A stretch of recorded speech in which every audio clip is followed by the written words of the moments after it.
Je bénis la grâce de Dieu ce matin et j'ai eu à cœur de partager ces quelques paroles avec chacun de vous.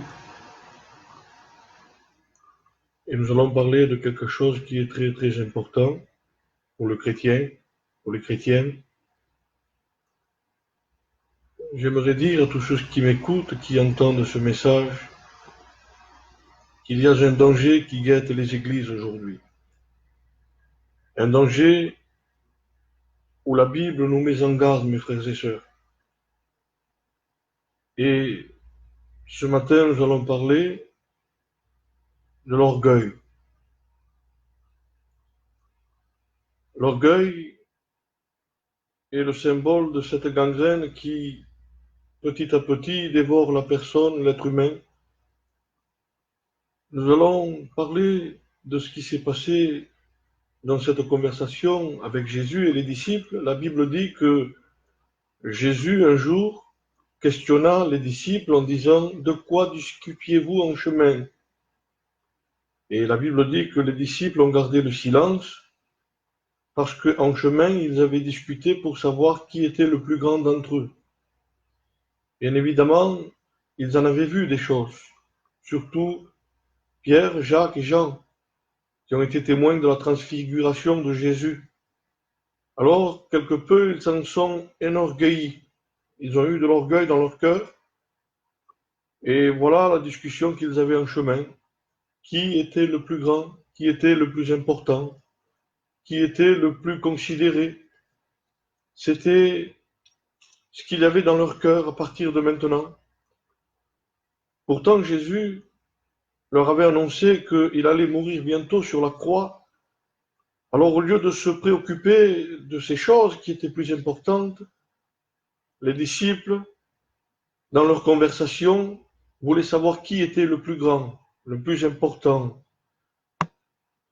Mes frères et sœurs, j'aimerais dire aujourd'hui qu'il y a cet esprit de séduction et cet esprit d'orgueil qui menace les églises.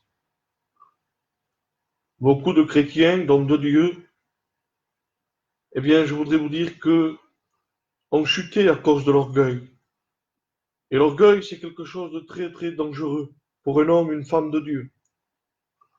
Je voudrais vous citer quelques personnages, quelques hommes dans la Bible qui ont été touchés par l'orgueil.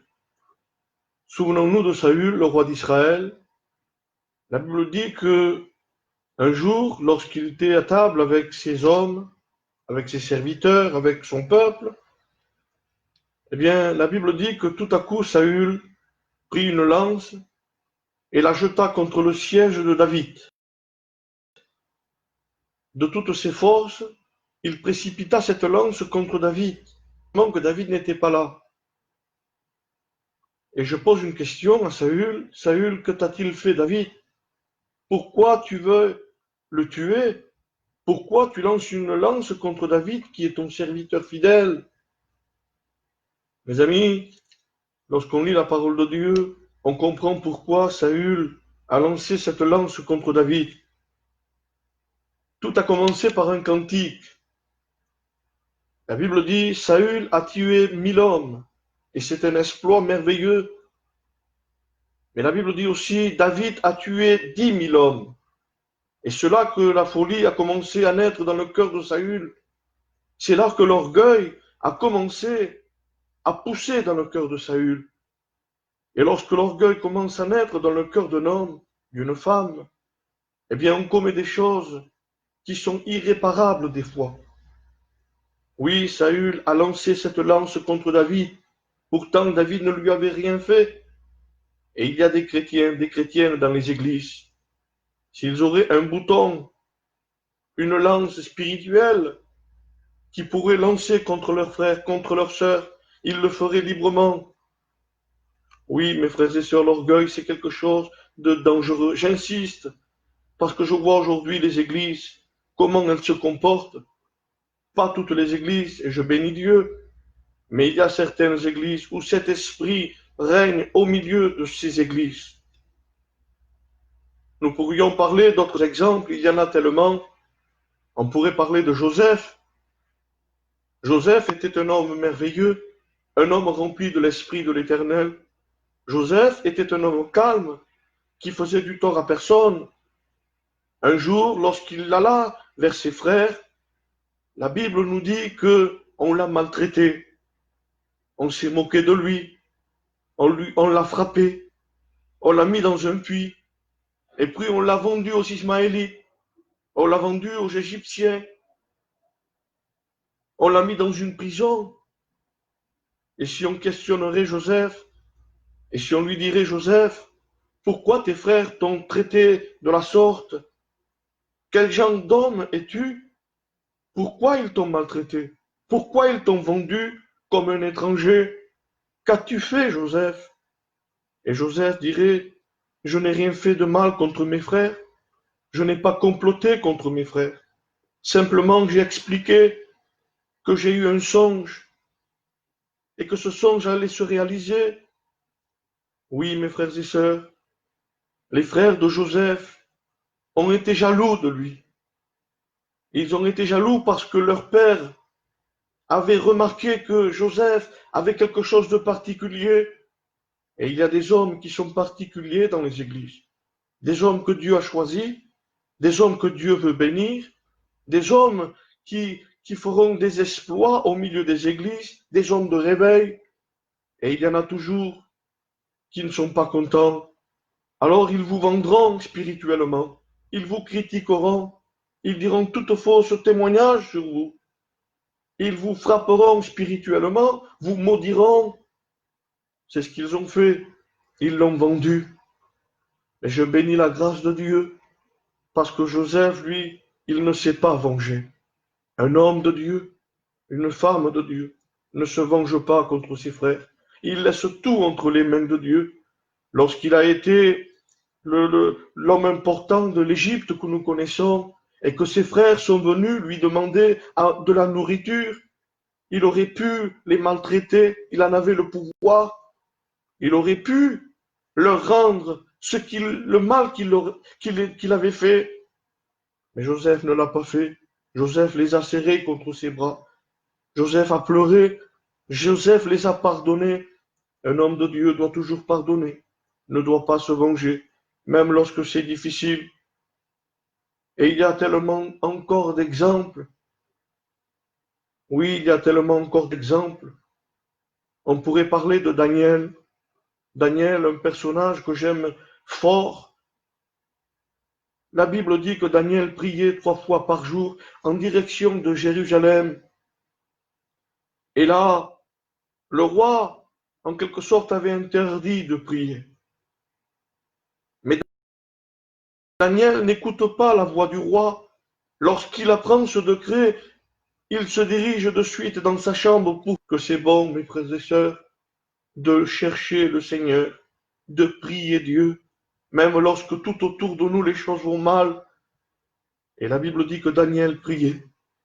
Et là, des espions, des hommes mauvais, avec un esprit diabolique, ont surpris Daniel en train de prier. Et vous savez ce qu'ils ont fait? Ils ont tout de suite couru vers le roi pour dénoncer Daniel. Ils l'ont dénoncé en disant, le roi, tu avais dit, tu avais demandé que personne ne prie autre Dieu. Regarde Daniel, il est en train de prier dans sa chambre.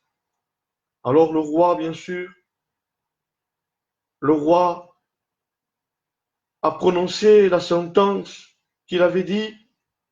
Alors on l'a mis dans une fosse au lion. Je bénis Dieu parce que Daniel n'a pas écouté l'ordre du roi. On l'a dénoncé. Et là encore, j'insiste, il y aura toujours des frères pour dire du mal d'un autre.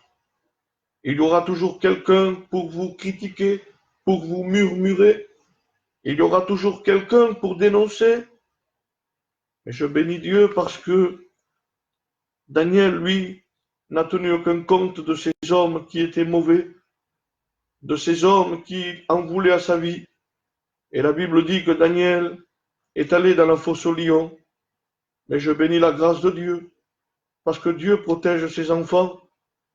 Et la Bible dit que les lions n'ont fait aucun mal à Daniel. Ils ne l'ont pas touché. Ils ne lui ont pas fait de mal, parce qu'il a eu confiance en Dieu. Et je voudrais ce matin exhorter ceux qui m'écoutent, qui regarderont cette vidéo, à dire, ne rendez pas le mal par le mal, mais rendez le bien par le mal. Et je citerai un dernier exemple. Pourquoi Caïn tua Abel? Pourquoi Caïn tua Abel? Mes frères et sœurs, Abel n'avait fait aucun mal à Caïn. Abel ne lui avait pas fait du tort, c'est pas nommé dans la Bible. Et j'en suis sûr et certain que Abel devait souvent aider son frère Caïn, qui était cultivateur de la terre et qui était un travail très difficile. Il devait l'aider dans son travail. Mais la Bible nous dit que Caïn prit une pierre et se jeta sur son frère et le tua.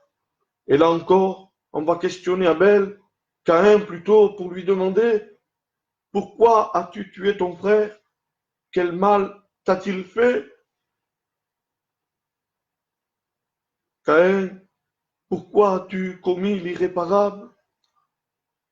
Souviens-toi que ton frère est venu t'aider lorsque tu étais dans la peine du travail, lorsque tu étais dans la terre, dans la boue. Combien de fois il a dû venir te donner la main pour te relever?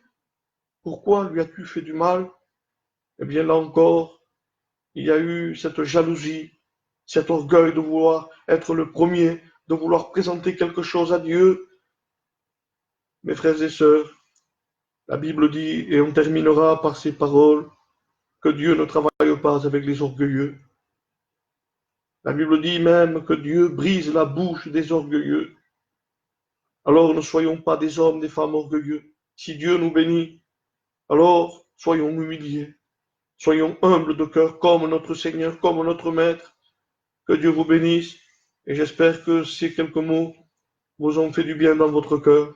Que Dieu vous bénisse.